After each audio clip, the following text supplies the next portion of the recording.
Rowan, this is frightening. Global warmers looking at the reaction to alarmist models on the impact of the coronavirus, all these bans and this over-reliance on the pet experts, and they think that's exactly the process we want people to accept with global warming. Mate, does that not frighten you? It is terrifying because a lot of them are sitting there and looking at what has happened over the last few weeks, and they've gone, well, hang on, why can't governments just stop farting cows and stop farming and stop coal mining and do this and do that and just put everyone out of work, and the world will be a much better place? Because, of course, to a man and a woman, all these people have fixed government jobs. They're on the public payroll, so they don't actually have to worry about whether their job will be there tomorrow or not. But they just think this is wonderful, a lovely elite group who just tell the rest of society what to do, and society behaves themselves, or the police come and whack them around the head or do whatever else with them. But what's fascinating about the 3 clips you played, Andrew, first of all, so we have Lee Sales saying, oh, even the Chinese government buys the idea of climate change. The Chinese government, Lee, are in the process of either building or planning to build around 400 coal-fired power stations. So let's just put them to one side. Then you go to Wendy Harmer, who's talking about, oh my goodness, when this is all over, we're going to go back to land clearing.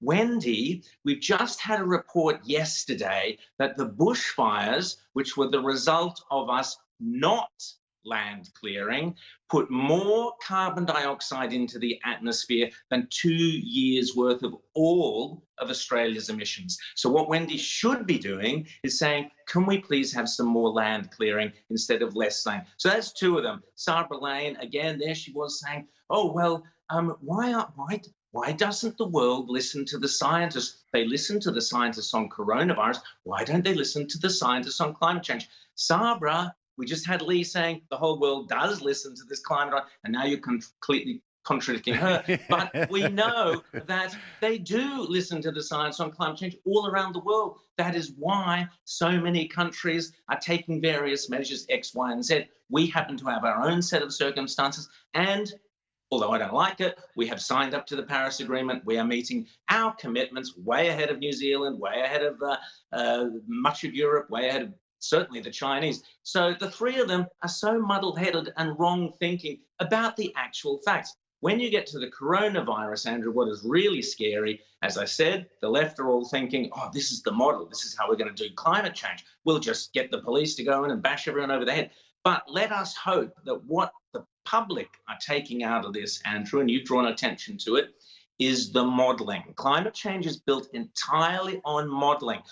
Even with the coronavirus, even when they had all the facts coming out of China only a week or so beforehand, put aside whether those facts are correct or not, when they had all the facts, we had our medical experts here in Australia saying within 2 or 3 weeks there are going to be 150,000 people dead. The modelling, even on the tiny short frame of time, even with something as medically specific as the coronavirus, the models are way out to extremes. So how on earth can we seriously say that we should be running our economy when we've already seen the massive overreaction on coronavirus? How can we say we should be running our economy based on this ludicrous modelling around climate change? Look, that's absolutely correct. In fact, it was only a couple of days ago that Victoria's Chief Health Officer was still relying on the models that predicted between 50 and 150,000 deaths, even though deaths in Australia are 74. And that's not all by good management. It was also because the coronavirus models were duds. Beware the tyranny of the experts. Now, Rowan, exactly. The left has changed so much, from when I was a boy and worked for a while for the Labor Party, a couple of times. Once the left was for the working man and woman. Now the left scolds the working man and woman. It's a part, the parties of the left are parties of the elite. And a brilliant example of how out of touch leaders of the left have become. Speaker Nancy Pelosi, Speaker of the US House of Representatives, the most senior Democrat in the US.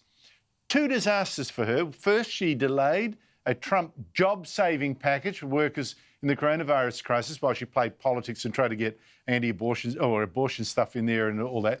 Second, she last week went on a TV show in the middle of this crisis to show off her incredible fridge stocked with ice creams. The Republicans have now made an ad about all this, and boy, does it punch. Here's some of it.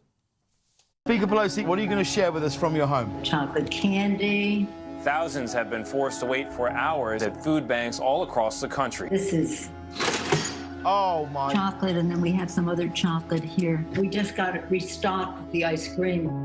You don't want to eat up everything all at one time. I can't do it much longer. I'm trying so hard. We were, shall we say, enjoying. Having to admit that, yeah, we're starving, and I like it better than anything else. Taping this segment, there are 22 million people out of work. This specific program is about stopping job losses today. That, Rowan, is a bullseye. Absolutely. Great ad. And Trump's team are turning out some absolute classics. But and the end line is Nancy Antoinette, so referring to let them eat cake, let them eat ice cream. So here we have seen the metamorphosis you referred to is now complete, Andrew. You and I and others have been saying for a long time, I argue with Graham Richardson about this frequently. Mark Latham's certainly drawn attention to it. That the left have completely flipped over. They are now the party of the elites, the wealthy, and that much like Marie Antoinette, they have no contact with the real working people of this country or America or Britain. In fact, they despise them. They actually despise them, and they want nothing to do with them. So here we have Nancy Pelosi, who's the most senior Democrat. So I guess she's the Penny Wong or the Tanya Plibersek or the Anthony Albanese or whatever of American politics. And here she is saying how easy it is to go into lockdown because look at my fridge and look, and I've got my ice creams and I've got this and I've got that. So what's the problem with being stuck indoors? And the Republicans have just simply put that up against the real devastation being done to people who are losing their jobs and are at the beginning of a depression era. That is where the left stands. They are elitists, they are snobs, they are wealthy beyond their wildest dreams, they're backed by Hollywood, they are an absolute disgrace in America, in Britain and in Australia, completely out of touch with the working people of this country. Fortunately, we have the Liberal Party and the Nationals and One Nation who appear to be in touch with the working people of this country. Well, all the ABC types who are on the taxpayer dime, they haven't lost the dollar, they haven't lost the job, who are barracking for more bans, bans. Yeah. You look at that ad and just think, maybe I don't quite get the rest of the world. Rowan Dean, thank you so much indeed for your time. Thanks. I'm off to have some ice cream now, Andrew. What do you reckon? I've got the whole fridge here. Golden Gate time for me, mate. Thank you so much. Thanks, mate.